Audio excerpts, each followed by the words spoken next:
ಪಟ್ಟಣದ ಬೆಲ್ಲದ ಪೇಟೆಯ ಶ್ರೀರಾಮಲಿಂಗೇಶ್ವರ ಸ್ವಾಮಿ ದೇವಾಲಯಕ್ಕೆ 110 ವರ್ಷಗಳ ಇತಿಹಾಸವಿದ್ದು, ಒಂದೇ ದೇವಾಲಯದಲ್ಲಿ ಶಿವ ಪಾರ್ವತಿ, ವಿದ್ಯಾ ಗಣಪತಿ, ತಾಂಡು ಗಣಪತಿ, ಸೂರ್ಯನಾರಾಯಣ, ಶ್ರೀ ಕಾಶಿ ವಿಶ್ವೇಶ್ವರ ಸ್ವಾಮಿ, ಶ್ರೀ ವೀರಾಂಜನೇಯ, ಶ್ರೀ ಅಗಸ್ತ್ಯ ಮಹಾಋಷಿಗಳು, ಶ್ರೀ ವೀರಭದ್ರ ಸ್ವಾಮಿ, ಶ್ರೀ ದಕ್ಷಿಣಾಮೂರ್ತಿ, ಶ್ರೀ ಲಕ್ಷ್ಮೀನಾರಾಯಣ ಸ್ವಾಮಿ ಹಾಗೂ ದೇವಾಲಯದ ಹಿಂಭಾಗದಲ್ಲಿ ಶ್ರೀ ಚಂಡಿಕೇಶ್ವರ ಸ್ವಾಮಿಯನ್ನ ಪ್ರತಿಷ್ಠಾಪಿಸಲಾಗಿದೆ.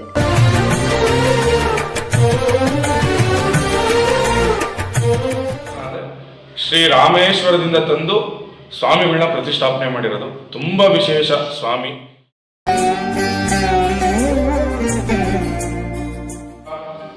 ಕುಂಕುಮಾರ್ಚನೆ ನಡೆಯುತ್ತೆ. ಅಮಾವಾಸ್ಯೆ ದಿನ ಅಮ್ಮನವರಿಗೆ ವಿಶೇಷವಾಗಿ ಅಲಂಕಾರ ಪೂಜೆ ನಡೆಯುತ್ತೆ.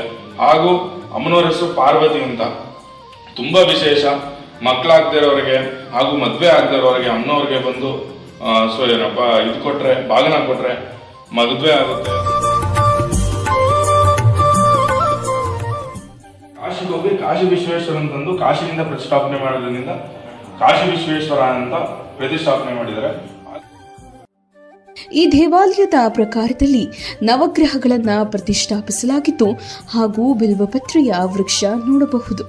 ಹಾಗೆಯೇ 150 ವರ್ಷಗಳ ಹಿಂದೆ ತೆಗೆದಂತ ಬಾವಿಯೂ ಸಹ ಇದ್ದು, 150 ವರ್ಷಗಳಿಂದಲೂ ಯಾವುದೇ ಕಾರಣಕ್ಕೂ ನೀರು ಒಣಗಿಲ್ಲ. ಈ ಬಾವಿಯಿಂದಲೇ ದೇವರ ಅಭಿಷೇಕಕ್ಕೆ ಉಪಯೋಗಿಸುತ್ತಾರೆ. ಈ ವರ್ಷದ ಮಹಾಶಿವರಾತ್ರಿ ಇಲ್ಲಿ ವಿಶೇಷವಾಗಿ ನಡೆಯುತ್ತಿದೆ.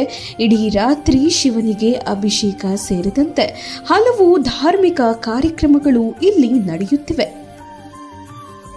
ಈ ತಿಂಗಳು 26ನೇ ತಾರೀಕು ಶಿವರಾತ್ರಿ ಪ್ರಯುಕ್ತ ಸ್ವಾಮಿಗಳಿಗೆ, ಶ್ರೀ ರಾಮಲಿಂಗೇಶ್ವರ ಸ್ವಾಮಿಗೆ ಬೆಳಗ್ಗೆ 9 ಗಂಟೆಗೆ ವಿಘ್ನೇಶ್ವರ ಪೂಜೆ, ಪುಣ್ಯಾವಾಚನ, ಪಂಚಗವ್ಯ ಹಾಗೂ ಭೂತಶುದ್ಧಿ, ವಿಶೇಷವಾಗಿ ರುದ್ರಹೋಮ ಇಟ್ಕೊಂಡಿದ್ದೀವಿ ದೇವಸ್ಥಾನದಲ್ಲಿ. ಹಾಗೂ 12ವರೆಗೆ ಮಹಾಪೂರ್ಣಾವತಿ ಹಾಗೂ ಸಾಯಂಕಾಲ ವಿಶೇಷವಾಗಿ ಸ್ವಾಮಿಗೆ 4 ಜಾವ ಪೂಜೆ ನಡೆಯುತ್ತೆ. ವಿಷ್ಣು ಬಂದು ಅಲಂಕಾರ ಪ್ರಿಯ, ಶಿವ ಬಂದು ಅಭಿಷೇಕ ಪ್ರಿಯ ಅಂತ ಹೇಳ್ತಾರೆ. ಶಿವನಿಗೆ ನೈಟು ಜಾಗರಣೆ ಮಾಡ್ತೀರಾ, ಎಲ್ಲಾರ ಮನೇಲೂ ನೈಟ್ ಜಾಗರಣೆ, ಶಿವರಾತ್ರಿ ಜನ ಜಾಗರಣೆ ಇಡಬೇಕು ಅಂತಾರೆ. ಜಾಗರಣೆ ಇರೋದು ಒಳ್ಳೇದೇನೆ.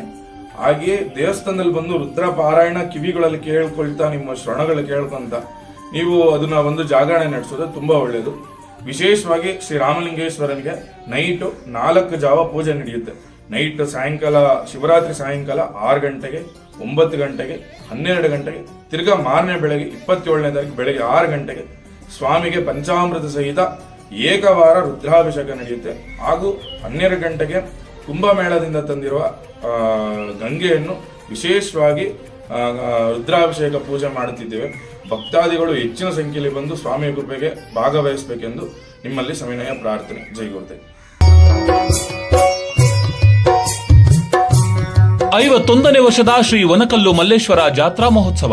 ವನಕಲ್ಲು ಶ್ರೀ ಪ್ರಶಸ್ತಿ ಪ್ರದಾನ, ವಿವಿಧ ಪ್ರಶಸ್ತಿ ಪ್ರದಾನ ಸಮಾರಂಭ, ಸಂಸ್ಕೃತೋತ್ಸವ, ಕನ್ನಡ ಮತ್ತು ಸಂಸ್ಕೃತಿ ಇಲಾಖೆಯ ಸಹಯೋಗದೊಂದಿಗೆ ರಾಜ್ಯ ಮಟ್ಟದ ಜನಪದೋತ್ಸವ ಮತ್ತು ಕವಿ ಕಾವ್ಯ ಸಮ್ಮೇಳನ ಕಾರ್ಯಕ್ರಮವನ್ನು ಶ್ರೀ ವನಕಲ್ಲು ಮಲ್ಲೇಶ್ವರ ಮಹಾಸಂಸ್ಥಾನ, ಸುಕ್ಷೇತ್ರ ಮಠ, ಹೆಗ್ಗುಂದ, ಅಂಚೆ, ದಾಬಸ್ಪೇಟೆ ಮಾರ್ಗ, ನೆಲಮಂಗಲ ತಾಲೂಕು, ಬೆಂಗಳೂರು ಗ್ರಾಮಾಂತರ ಜಿಲ್ಲೆಯಲ್ಲಿ ದಿನಾಂಕ 1-3-2025ರಿಂದ ದಿನಾಂಕ 9-3-2025ರವರೆಗೆ ನಡೆಯುತ್ತಿದೆ. ಪರಮ ಪೂಜ್ಯ ಡಾಕ್ಟರ್ ಶ್ರೀ ಶ್ರೀ ಬಸವ ರಮಾನಂದ ಮಹಾಸ್ವಾಮೀಜಿಗಳು, ಕರ್ನಾಟಕ ಸಂಸ್ಕೃತ ವಿಶ್ವವಿದ್ಯಾಲಯದ ಸಿಂಡಿಕೇಟ್ ಮಾಜಿ ಸದಸ್ಯರು, ಶ್ರೀ ವನಕಲ್ಲು ಮಲ್ಲೇಶ್ವರ ಮಹಾಸಂಸ್ಥಾನ ಮಠ ಟ್ರಸ್ಟ್, ಶ್ರೀ ವನಕಲ್ಲು ಮಲ್ಲೇಶ್ವರ ಮಹಾಸಂಸ್ಥಾನ ಮಠ ಚಾರಿಟಬಲ್ ಟ್ರಸ್ಟ್, ಶ್ರೀ ಸಿದ್ಧ ಯೋಗಾನಂದ ಸಾಹಿತ್ಯ ಮತ್ತು ಸಾಂಸ್ಕೃತಿಕ ಗ್ರಾಮೀಣ ಪರಿಷತ್ ವತಿಯಿಂದ ಆಯೋಜನೆ ಮಾಡಿರುವಂತಹ ಜಾತ್ರಾ ಮಹೋತ್ಸವಕ್ಕೆ ತಮ್ಮೆಲ್ಲರನ್ನ ಪ್ರೀತಿಪೂರ್ವಕವಾಗಿ ಸ್ವಾಗತಿಸುತ್ತಿದ್ದಾರೆ. ಗುಬ್ಬಿ ತಾಲೂಕಿನ ಕಾಡುಗೊಲ್ಲ ಸಂಘದಿಂದ ಪ್ರೀತಿಪೂರ್ವಕ ಸ್ವಾಗತ.